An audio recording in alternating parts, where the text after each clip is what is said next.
श्रीपितृस्तोत्रम् रुचिर्वाच। नमस्येऽहं पितॄन् भक्त्या ये वसन्त्यधिदेवतं। देवैरपि तर्प्यन्ते ये श्राद्धेषु सदोत्तरैः। नमस्येऽहं पितॄन् स्वर्गे ये तर्प्यन्ते महर्षिभिः। श्राद्धैर्मनुमैर्भक्त्या भुक्तिमुक्तिमभीप्सुभिः। नमस्येऽहं पितॄन् स्वर्गे सिद्धा सन्तर्पयन्ति तान्। श्राद्धेषु दिव्यैर्सकलैर्रूपहारैरनुत्तमैः। नमस्येऽहं पितॄन् भक्त्या येऽर्चन्ते गुह्यकैर्दिवि। तन्मयत्वेन वाञ्छद्भिर्ऋद्धिमायन्ति किं पराम्। नमस्येऽहं पितॄन् मर्त्यैरर्चन्ते भुवि ये सदा। श्राद्धेषु श्रद्धयाभीष्टा लोकपुष्टिप्रदायिनः। नमस्येऽहं पितॄन् विप्रैरर्चन्ते भुवि ये सदा। वाञ्छिताभीष्टलाभाय प्रजापत्यप्रदायिनः। नमस्येऽहं पितॄन्ये वै तर्प्यन्ते रणवासिभिः। वह्ने श्राद्धे यताहारैस्तपोनिधूतकल्मषैः। नमस्येऽहं पितॄन् विप्रैर्नैष्ठिकैर्धर्मचारिभिः। येषां यात्मभिर्नित्यं सन्तर्प्यन्ते समाधिभिः। नमस्येऽहं पितॄन् श्राद्धे राजन्यास्तर्पयन्ति तान्। कव्यैरशेषैर्विधि वल्लोकद्वयफलप्रदान्। नमस्येऽहं पितॄन् वैश्यैरर्चन्ते भुवि ये सदा। स्वकर्माभिरतैर्नित्यं पुष्पधूपान्नवारिभिः। नमस्येऽहं पितॄन् श्राद्धे शूद्रैरपि भक्तितः। सन्तर्प्यन्ते जगत्कृष्णं नाम्नाख्यातातिसुकालिनः। नमस्येऽहं पितॄन् श्राद्धे पातालेयमहासुरैः। सन्तर्प्यन्ते सुधाहाराश्चत्यदम्भमदैः सदा। नमस्येऽहं पितॄन् श्राद्धे रच्यन्ते यदशातले। भोगैरशेषैर्विधिर्वन् नागै कामानभीप्सुभिः। नमस्येऽहं पितॄन् श्राद्धे सर्पे सन्तर्पितान् सदा। तत्रे विधिर्वन्मन्त्रभोग सम्पत्समन्वितैः। पितॄन्नमस्ये निवसन्ति साक्षात् ये देवलोकेऽथ महीतले वा। तथान्तरिक्षे च सुरारिपूज्यास्ते वै प्रतीच्छन्तु मयोपनीतम्। पितॄन्नमस्ये परमार्थभूता ये वै विमाने निवसन्त्यमूर्ता। यजन्ति यानस्तमलैर्मनोभिर्योगीश्वरा केशविमुक्तिहेतून्। पितॄन्नमस्ये दिव्ये च मूर्ता स्वधा भुजः काम्यफलाभिसन्धौ। प्रदानसक्ता सकलेप्सितानां विमुक्तिता येनभिसंहितेषु। तृप्यन्तु ते श्रीमन्पितरः समस्ता इच्छावतां ये प्रदिशन्ति कामान्। सुरत्वमिन्द्रत्वमितोऽधिकं वा गजास्वरत्नानि महागृहाणि। सोमस्य ये रश्मिषु येऽर्कबिम्बे शुक्ले विमाने च सदा वसन्ति। तृप्यन्तु तोऽस्मिन् पितरो न तूर्यैर्गन्धादिना पुष्टिमितो व्रजन्तु। येषां हुताग्नौ हविषा च तृप्तिर्ये भुञ्जति विप्रशरीरसंस्था। ये पिण्डदानेन मुदं प्रयान्ति तृप्यन्तु तेऽस्मिन् पितरोन्नतो ये। ये खड्गमांसेन सुरैरभीष्टैः कृष्णैस्तिलैर्दिव्यमनोहरैश्च कालेन साकेन महर्षिवर्ये सम्प्रीणतास्ते मुदमन्त्रयान्तु कव्यानि शेषाणि च यानि भीष्टान् यतीव तेषां मम पूजितानां तेषां च सान्निध्यमिहास्तु पुष्प गन्धा बुभुज्येषु मया कृतेषु दिने दिने ये प्रतिगृह्णतीर्चां माशान्तपूज्याभिवयेष्टकाशु ये वत्सरान्तेऽभ्युदये च पूज्या प्रयान्तु ते मे पितरोऽथ तुष्टिम् पूज्या द्विजानां कुमेन्दुभासु ये क्षत्रियाणां जलनार्कवर्णा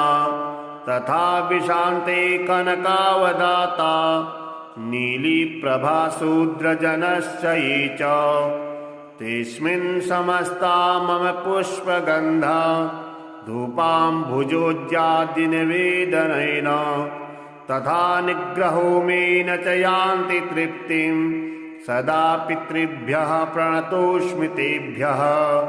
ये देव पूर्वाण्यभितिप्तहेतुर्स्रन्ति कव्यानि सुभाहितानि तृप्त्याशये भूतिसृजो भवन्ति तृप्यन्तु तेऽस्मिन् प्रणतोऽस्मि तेभ्यः रक्षांसि भूतानि सुरास्तथोग्रा त्रीर्णार्षयन्तु त्वशिवं प्रजानाम् अद्यासुराणाममरेश पूज्यास्तृप्यन्तु तेऽस्मिन् प्रणतोऽस्मि तेभ्यः अग्निख्वाता वर्हिखद आजाप्या सोमपास्तथा व्रजन्तु तृप्तिं श्राद्धेऽस्मिन् पितरस्तर्पिता मया अग्निख्वाता पितृगणा प्राचीं रक्षन्तु मे दिशम् तथा वर्हिखदः पान्तु याम्यां मे पितरश्चदा प्रतीचीनमाजपास्तद्वत् उदीचीमपि सोमपा रक्षो भूतिपिशाचेभ्यस्तथैवासुरदूषतः सर्वतः पितरो रक्षां कुर्वन्तु मम नित्यशः विश्वो विश्वभुगाराध्यो धर्मो धन्याशुभाननः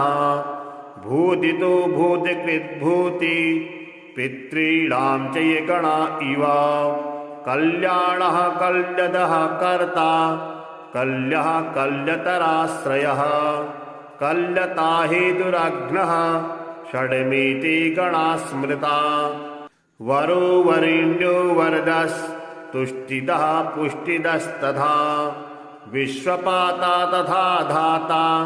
सप्ते ते च गणा स्मृता महान् महात्मा महितो महिमावान् महाबलः गणा पञ्च तथैवेति पितॄणां पापनाशना सुखदो धनदश्चान्यो धर्मदोऽन्यश्च भूदिदः पितॄणां कथ्यते चैव तथा गणचतुष्टयाम् 31 पितृगणा येर्व्याप्तमखिलं जगत् एवात्र पितृगणास्तृप्यन्तु च मदाहितात् मार्कण्डेय उवाच एवं स्तुवस्तस्य तस्य तेजसो राशिरुस्थितः प्रादुर्बभूव सहसा गगनव्याप्तिकारकः तद्दृष्ट्वा सुमहत्तेजा समाच्छाद्य स्थितं जगत् जानुभ्यामवनिं गत्वा रुचिः स्तोत्रमिदं जगौ रुचिरुवाच अर्चितानां मूर्तानां पितॄणां दीप्ततेजसां नमस्यामि सदा तेषां ध्यानिनां दिव्यचक्षुषाम् इन्द्रादीनां च नेतारो दक्षमारिश्चयुस्तथा सप्तोर्षाणां तथान्येषां तान् नमस्यामि कामदान् अन्वादीनां च नेतारः सूर्याचन्द्रमयुस्तथा तन्नमस्याम्यहं सर्वान् पितॄन् प्युदधावपि नक्षत्राणां ग्रहाणां च वायव्यग्निर्नभस्तथा द्यावा पृथिवीभ्योस्तथा नमस्यामि कृताञ्जलिः प्रजापतेः कश्यपाय सोमाय वरुणाय च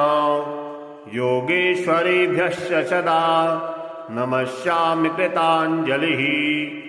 नमो गणेभ्यः सप्तभ्यस्तथा लोकेषु सप्तसु स्वायंभुवे नमस्यामि ब्रह्मणे योगचक्षुषे सोमाधारान् पितृगणान् योगमूर्तिधरास्तथा नमस्यामि तथा सोमं पितरं जगतामहम् अग्निरूपास्तथैवान्यान् नमस्यामि पितॄन्नहम् अग्निसोममयं विश्वं यद् एतदशेषतः ये च तेजसे ये चेति सोमसूर्याग्निमूर्तयः जगत्स्वरूपिणश्चैव तथा ब्रह्मस्वरूपिणः तेभ्योऽखिलेभ्यो योगिभ्यः पितृभ्यो यतमानसः नमो नमो नमस्तेस्तु प्रसीदन्तु सदा भुजः नमस्येऽहं पितॄन् भक्त्या ये वसन्त्यधिदेवतम् देवैरपि तर्प्यन्ते ये श्राद्धेषु सदोत्तरैः नमस्येऽहं पितॄन् स्वर्गे ये तर्प्यन्ते महर्षिभिः श्राद्धैर्मनुमैर्भक्त्या भुक्तिमुक्तिमभीप्सुभिः नमस्येऽहं पितॄन् स्वर्गे सिद्धा सन्तर्पयन्ति तान् श्राद्धेषु दिव्यैर्सकलैर्रूपहारैरनुत्तमैः नमस्येऽहं पितॄन् भक्त्या येऽर्चन्ते गुह्यकैर्दिवि तन्मयत्वेन वाञ्छद्भिर्ऋद्धिमायन्ति किं पराम् नमस्येऽहं पितॄन् मर्त्यैरर्चन्ते भुवि ये सदा श्राद्धेषु श्रद्धयाभीष्टा लोकपुष्टिप्रदायिनः नमस्येऽहं पितॄन् विप्रैरर्चन्ते भुवि ये सदा वाञ्छिताभीष्टलाभाय प्रजापत्यप्रदायिनः नमस्येऽहं पितॄन्ये तर्प्यन्ते रणवासिभिः वह्ने श्राद्धे यताहारैस्तपोनिधूतकल्मषैः नमस्येऽहं पितॄन् विप्रैर्नैष्ठिकैर्धर्मचारिभिः ये संयात्मभिर्नित्यं सन्तर्प्यन्ते समाधिभिः नमस्येऽहं पितॄन् श्राद्धे राजन्यास्तर्पयन्ति तान् कव्यैरशेषैर्विधि वल्लोकद्वयफलप्रदान् नमस्येऽहं पितॄन् वैश्यैरर्चन्ते भुवि ये सदा स्वकर्माभिरतैर्नित्यं पुष्पधूपान्नवारिभिः नमस्येऽहं पितॄन् श्राद्धे शूद्रैरपि भक्तितः सन्तर्प्यन्ते जगत्कृष्णं नाम्नाख्यातातिसुकालिनः नमस्येऽहं पितॄन् श्राद्धे पातालेयमहासुरैः सन्तर्प्यन्ते सुधाहाराश्चत्यदम्भमदैः सदा नमस्येऽहं पितॄन् श्राद्धे रच्यन्ते यदशातले भोगैरशेषैर्विधिर्वन् नागै कामानभीप्सुभिः नमस्येऽहं पितॄन् श्राद्धे सर्पे सन्तर्पितान् सदा तत्रे विधिर्वन्मन्त्रभोग सम्पत्समन्वितैः पितॄन्नमस्ये निवसन्ति साक्षात् ये देवलोकेऽथमहीतले वा तथान्तरिक्षे च सुरारिपूजास्ते वै प्रतीच्छन्तु मयोपनीतम् पितॄन्नमस्ये परमार्थभूता ये वै विमाने निवसन्त्यमूर्ता यजन्ति यानस्तमलैर्मनोर्भिर्योगीश्वरा केशविमुक्तिहेतून् पितॄन्नमस्ये दिव्ये च मूर्ता स्वधा भुजः काम्यफलाभिसन्धौ प्रदानसक्ता सकलेप्सितानां विमुक्तिता येनभिसंहितेषु तृप्यन्तु ते श्रीमन्पितरः समस्ता इच्छावतां ये प्रदिशन्ति कामान् सुरत्वमिन्द्रत्वमितोऽधिकं वा गजास्वरत्नानि महागृहाणि सोमस्य ये रश्मिषु येर्कबिम्बे शुक्ले विमाने च सदा वसन्ति तृप्यन्तु तोऽस्मिन् पितरो न तूर्यैर्गन्धादिना पुष्टिमितो व्रजन्तु येषां हुताग्नौ हविषा च तृप्तिर्ये भुञ्जति विप्रशरीरसंस्था ये पिण्डदानेन मुदं प्रयान्ति तृप्यन्तु तेऽस्मिन् पितरोन्नतो ये खड्गमांसेन सुरैरभीष्टैः कृष्णैस्तिलैर्दिव्यमनोहरैश्च कालेन साकेन महर्षिवर्ये सम्प्रीणतास्ते मुदमन्त्रयान्तु कव्यानि शेषाणि च यानि भीष्टान् यतीव तेषां मम पूजितानां तेषां च सान्निध्यमिहास्तु पुष्प गन्धा बुभोज्येषु मया कृतेषु दिने दिने ये प्रतिगृह्णतीर्चां मासान्तपूज्याभिवयेष्टकाशु ये वत्सरान्तेऽभ्युदये च पूज्या प्रयान्तु ते मे पितरोऽथ तुष्टिम् पूज्या द्विजानां कुमेन्दुभासु ये क्षत्रियाणां जलनार्कवर्णा तथा विशान्ते कनकावदाता नीलीप्रभाशूद्रजनश्च ये च तेऽस्मिन् समस्ता मम पुष्पगन्धा धूपाम्भुजोज्जादिनिवेदनेन तथा निग्रहोमेन च यान्ति तृप्तिं सदा पितृभ्यः प्रणतोऽस्मि तेभ्यः ये देव पूर्वाण्यभितिप्तहेतुर्स्रन्ति कव्यानि सुभाहितानि तृप्त्याशये भूतिसृजो भवन्ति तृप्यन्तु तेऽस्मिन् प्रणतोऽस्मि तेभ्यः रक्षांसि भूतानि सुरास्तथोग्रा त्रीर्णार्षयन्तु त्वशिवं प्रजानाम् अद्यासुराणाममरेश पूज्यास्तृप्यन्तु तेऽस्मिन् प्रणतोऽस्मि तेभ्यः अग्निख्वाता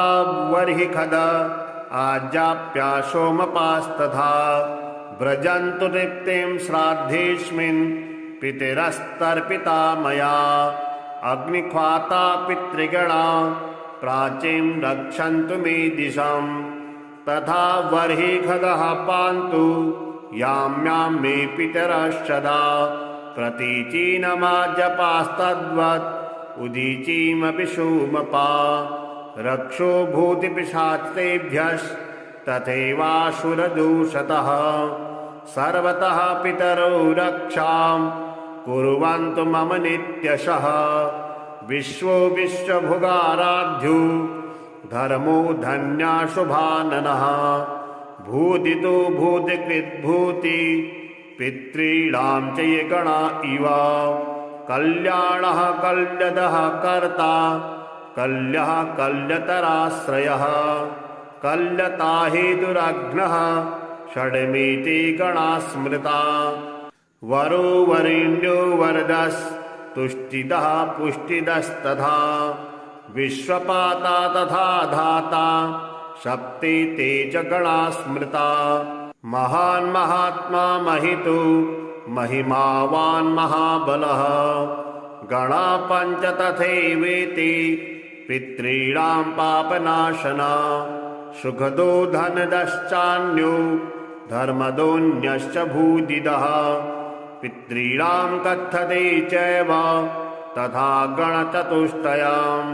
31 पितृगणा येर्व्याप्तमखिलं जगत् एवात्र पितृगणास्तृप्यन्तु च मदाहितात् मार्कण्डेय उवाच एवं स्तुवस्तस्य तस्य तेजसो राशिरुस्थितः प्रादुर्बभूव सहसा गगनव्याप्तिकारकः तद्दृष्ट्वा सुमहत्तेजा समाच्छाद्य स्थितं जगत् जानुभ्यामवनिं गत्वा रुचिः स्तोत्रमिदं जगौ रुचिरुवाच अर्चितानां मूर्तानां पितॄणां दीप्ततेजसां नमस्यामि सदा तेषां ध्यानिनां दिव्यचक्षुषाम् इन्द्रादीनां च नेतारो दक्षमारिश्चयुस्तथा सप्तोर्षाणां तथान्येषां तान् नमस्यामि कामदान् अन्वादीनां च नेतारः सूर्याचन्द्रमयुस्तथा तन्नमस्याम्यहं सर्वान् पितॄन् प्युदधावपि नक्षत्राणां ग्रहाणां च वायव्यग्निर्नभस्तथा द्यावा पृथिवीभ्योस्तथा नमस्यामि कृताञ्जलिः प्रजापतेः कश्यपाय सोमाय वरुणाय च योगेश्वरेभ्यश्च सदा नमस्यामि कृताञ्जलिः नमो गणेभ्यः सप्तभ्यस्तथा लोकेषु सप्तसु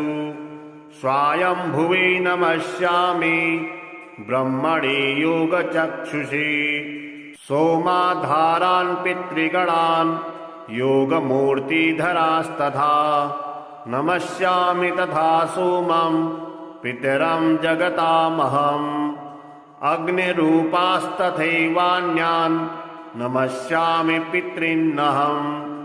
अग्निसोममयं विश्वं यद् एतदशेषतः ये च तेजसे ये चेति सोमसूर्याग्निमूर्तयः जगत्स्वरूपिणश्चैव तथा ब्रह्मस्वरूपिणः तेभ्योऽखिलेभ्यो योगिभ्यः पितृभ्यो यतमानसः नमो नमो नमस्तेस्तु प्रसीदन्तु सदा भुजः नमस्येऽहं पितॄन् भक्त्या ये वसन्त्यधिदेवतम् देवैरपि तर्प्यन्ते ये श्राद्धेषु सदोत्तरैः नमस्येऽहं पितॄन् स्वर्गे ये तर्प्यन्ते महर्षिभिः श्राद्धैर्मनुमैर्भक्त्या भुक्तिमुक्तिमभीप्सुभिः नमस्येऽहं पितॄन् स्वर्गे सिद्धा सन्तर्पयन्ति तान् श्राद्धेषु दिव्यैर्सकलैर्रूपहारैरनुत्तमैः नमस्येऽहं पितॄन् भक्त्या येऽर्चन्ते गुह्यकैर्दिवि तन्मयत्वेन वाञ्छद्भिर्ऋद्धिमायन्ति किं पराम् नमस्येऽहं पितॄन् मर्त्यैर्रर्चन्ते भुवि ये सदा श्राद्धेषु श्रद्धयाभीष्टा लोकपुष्टिप्रदायिनः नमस्येऽहं पितॄन् विप्रैर्रर्चन्ते भुवि ये सदा वाञ्छिताभीष्टलाभाय प्रजापत्यप्रदायिनः नमस्येऽहं पितॄन्ये तर्प्यन्ते रणवासिभिः वन्ये श्राद्धे यताहारेस्तपोनिधूतकल्मषैः नमस्येऽहं पितॄन् विप्रैर्नैष्टिकैः धर्मचारिभिः ये संयात्मभिर्नित्यं सन्तर्प्यन्ते समाधिभिः नमस्येऽहं पितॄन् श्राद्धे राजन्यास्तर्पयन्ति तान् कव्यैरशेषैर्विधि वल्लोकद्वयफलप्रदान् नमस्येऽहं पितॄन् वैश्यैर्रच्यन्ते भुवि ये सदा स्वकर्माभिरतैर्नित्यं पुष्पधूपान्नवारिभिः नमस्येऽहं पितॄन् श्राद्धे शूद्रैरपि भक्तितः सन्तर्प्यन्ते जगत्कृष्णं नाम्नाख्यातातिसुकालिनः नमस्येऽहं पितॄन् श्राद्धे पातालेयमहाशुरैः सन्तर्प्यन्ते सुधाहाराश्चत्यदम्भमदैः सदा नमस्येऽहं पितॄन् श्राद्धे रच्यन्ते यदशातले भोगैरशेषैर्विधिर्वन् नागै कामानभिप्सुभिः नमस्येऽहं पितॄन् श्राद्धे सर्पे सन्तर्पितान् सदा तत्रे विधिर्वन्मन्त्रभोग सम्पत्समन्वितैः पितॄन्नमस्ये निवसन्ति साक्षात् ये देवलोकेऽथ वा तथान्तरिक्षे च सुरारिपूजास्ते वै प्रतीच्छन्तु मयोपनीतम् पितॄन्नमस्ये परमार्थभूता ये वै विमाने निवसन्त्यमूर्ता यजन्ति यानस्तमलैर्मनोभिर्योगीश्वरा केशविमुक्तिहेतून् पितॄन्नमस्ये दिव्ये च मूर्ता स्वधा भुजः काम्यफलाभिसन्धौ प्रदानसक्ता सकलेप्सितानां विमुक्तिता येनभिसंहितेषु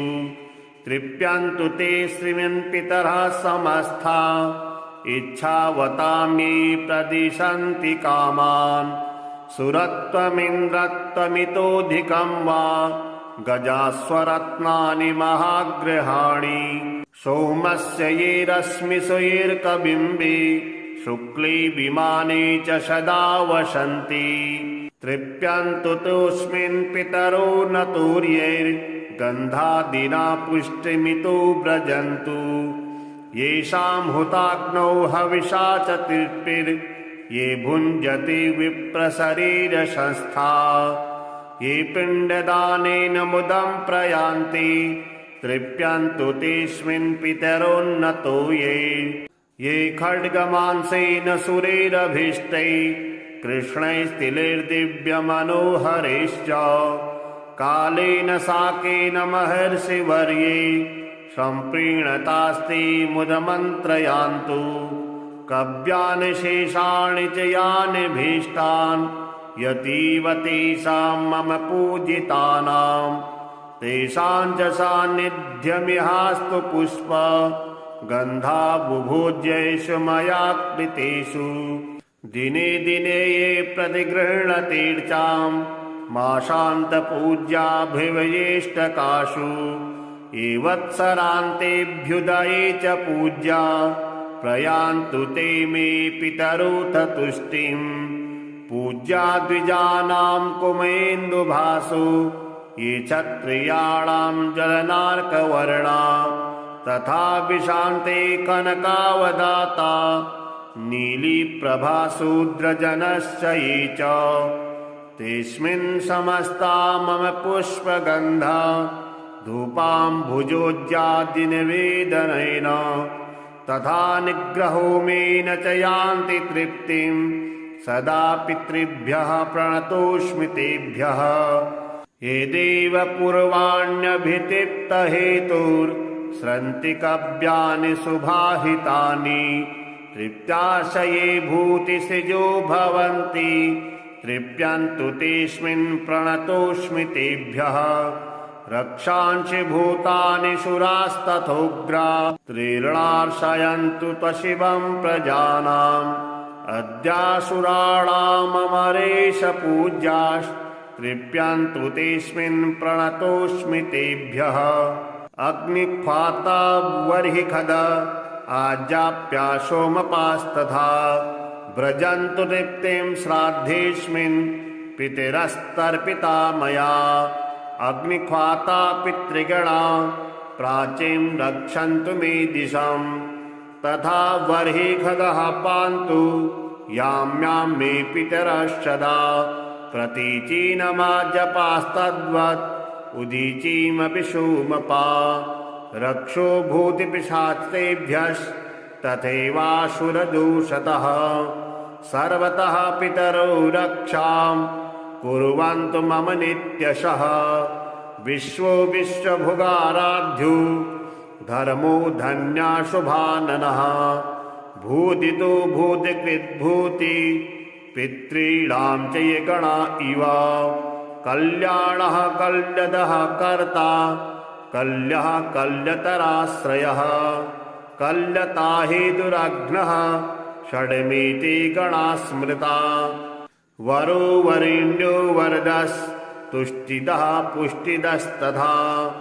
विश्वपाता तथा धाता सप्ते ते च गणा स्मृता महान् महात्मा महितो महिमावान् महाबलः गणा पञ्च तथैवेति पितॄणां पापनाशना सुखदो धनदश्चान्यो धर्मदोऽन्यश्च भूदिदः पितॄणां कथ्यते चैव तथा गणचतुष्टयम् 31 पितृगणा येर्व्याप्तमखिलं जगत् एवात्र पितृगणास्तृप्यन्तु च मदाहितात् मार्कण्डेय उवाच एवं स्तुवस्तस्य तस्य तेजसो राशिरुस्थितः प्रादुर्बभूव सहसा गगनव्याप्तिकारकः तद्दृष्ट्वा सुमहत्तेजा समाच्छाद्य स्थितं जगत् जानुभ्यामवनिं गत्वा रुचिः स्तोत्रमिदं जगौ रुचिरुवाच अर्चितानां मूर्तानां पितॄणां दीप्ततेजसां नमस्यामि सदा तेषां ध्यानिनां दिव्यचक्षुषाम् इन्द्रादीनां च नेतारो दक्षमारिश्चयुस्तथा सप्तोर्षाणां तथान्येषां तान् नमस्यामि कामदान् अन्वादीनां च नेतारः सूर्याचन्द्रमयुस्तथा तन्नमस्याम्यहं सर्वान् पितॄन् प्युदधावपि नक्षत्राणां ग्रहाणां च वायव्यग्निर्नभस्तथा द्यावा पृथिवीभ्योस्तथा नमस्यामि कृताञ्जलिः प्रजापतेः कश्यपाय सोमाय वरुणाय च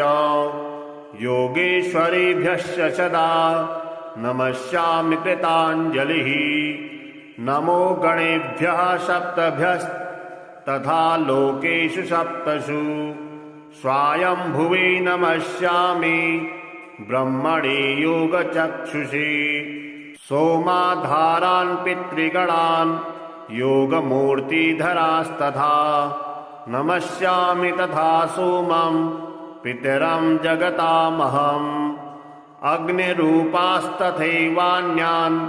नमस्यामि पितॄन्नहम् अग्निसोममयं विश्वं यद् एतदशेषतः ये च तेजसि ये चेति सोमसूर्याग्निमूर्तयः जगत्स्वरूपिणश्चैव तथा ब्रह्मस्वरूपिणः तेभ्योऽखिलेभ्यो योगिभ्यः पितृभ्यो यतमानसः नमो नमो नमस्तेस्तु प्रसीदन्तु सदा भुजः नमस्येऽहं पितॄन् भक्त्या ये वसन्त्यधिदेवतम् देवैरपि तर्प्यन्ते ये श्राद्धेषु सदोत्तरैः नमस्येऽहं पितॄन् स्वर्गे ये तर्प्यन्ते महर्षिभिः श्राद्धैर्मनुमैर्भक्त्या भुक्तिमुक्तिमभीप्सुभिः नमस्येऽहं पितॄन् स्वर्गे सिद्धा सन्तर्पयन्ति तान् श्राद्धेषु दिव्यैर्सकलैर्रूपहारैरनुत्तमैः नमस्येऽहं पितॄन् भक्त्या येऽर्चन्ते गुह्यकैर्दिवि तन्मयत्वेन वाञ्छद्भिर्ऋद्धिमायन्तिकीं पराम् नमस्येऽहं पितॄन् मर्त्यैर्रर्चन्ते भुवि ये सदा श्राद्धेषु श्रद्धयाभीष्ट लोकपुष्टिप्रदायिनः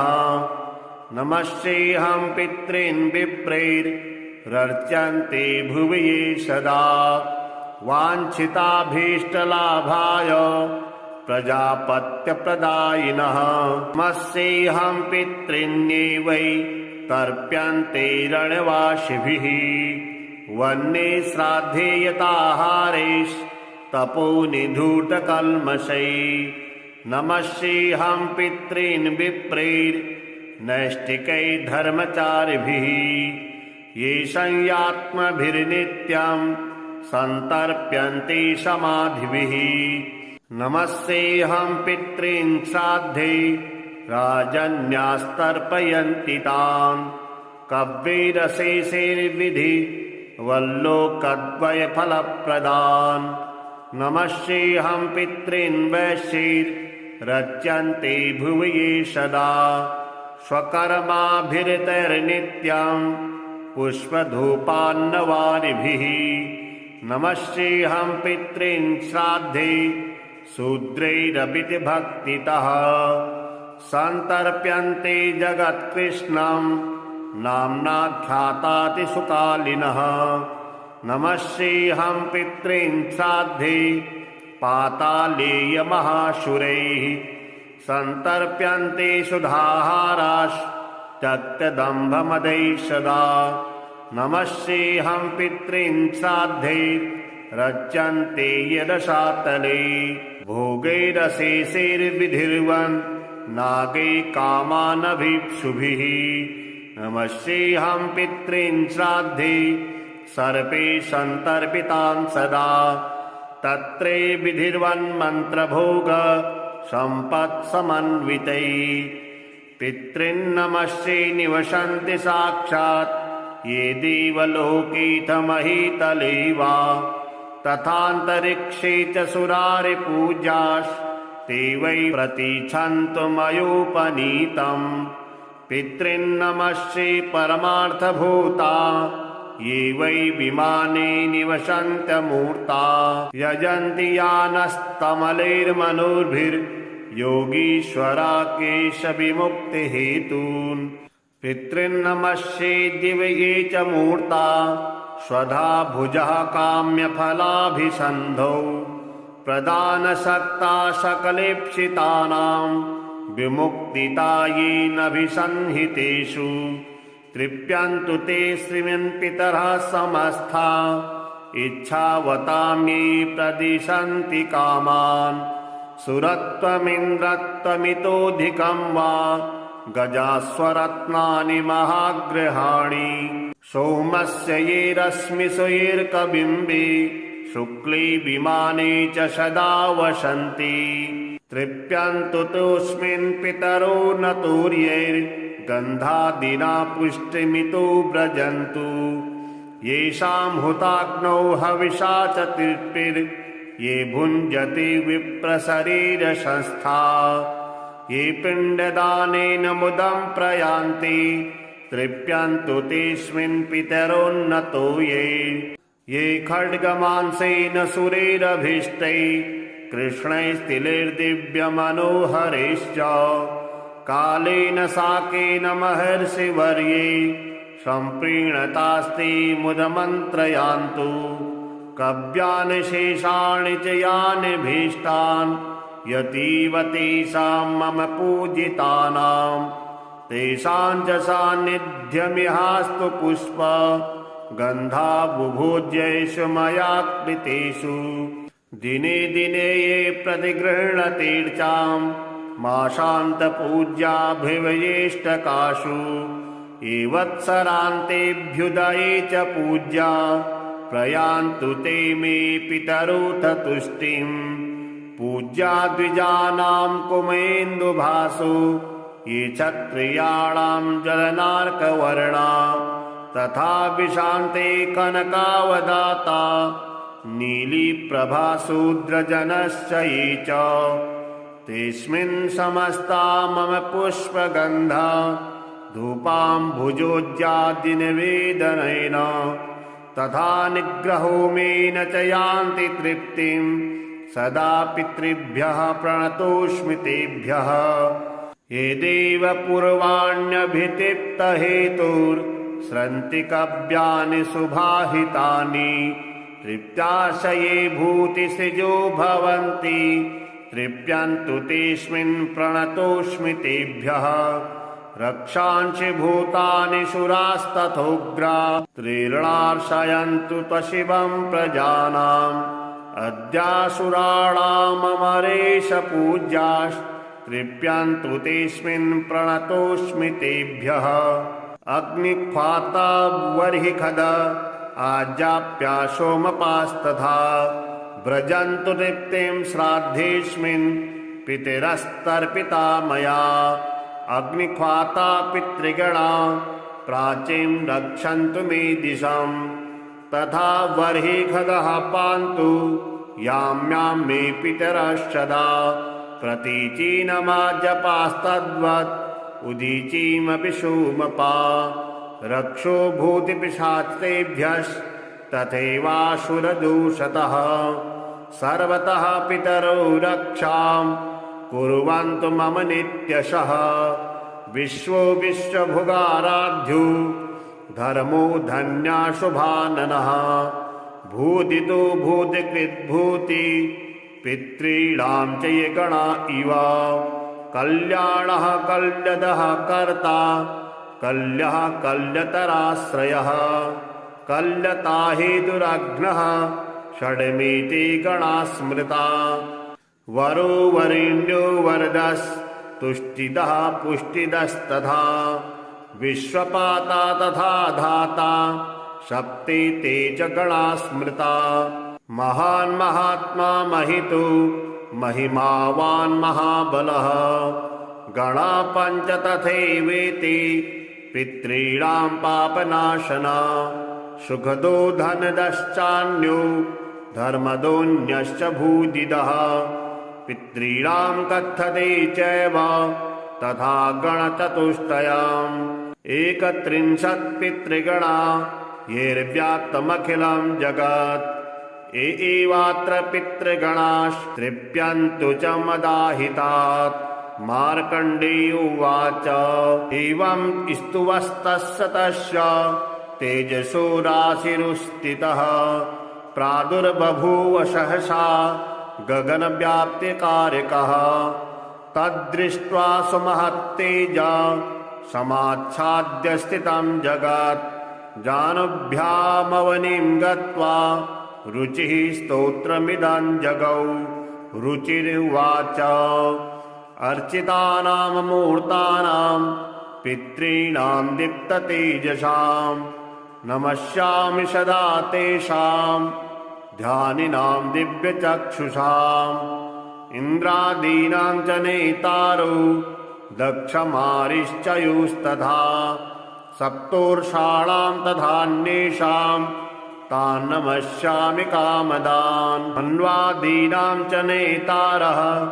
सूर्याचन्द्रमयुस्तथा तन्नमस्याम्यहं सर्वान् पितॄन् प्युदधावपि नक्षत्राणां ग्रहाणां च वायव्यग्निर्नभस्तथा द्यावा पृथिवीभ्योस्तथा नमस्यामि कृताञ्जलिः प्रजापतेः कश्यपाय सोमाय वरुणाय च योगेश्वरेभ्यश्च सदा नमस्यामि कृताञ्जलिः नमो गणेभ्यः सप्तभ्यस्तथा लोकेषु सप्तसु स्वायंभुवे नमस्यामि ब्रह्मणे योगचक्षुषे सोमाधारान् पितृगणान् योगमूर्तिधरास्तथा नमस्यामि तथा सोमं पितरं जगतामहम् अग्निरूपास्तथैवान्यान् नमस्यामि पितॄन्नहम् अग्निसोममयं विश्वं यद् एतदशेषतः ये च तेजसि ये चेति सोमसूर्याग्निमूर्तयः जगत्स्वरूपिणश्चैव तथा ब्रह्मस्वरूपिणः तेभ्योऽखिलेभ्यो योगिभ्यः पितृभ्यो यतमानसः नमो नमो नमस्तेस्तु प्रसीदन्तु स्वधा भुजः।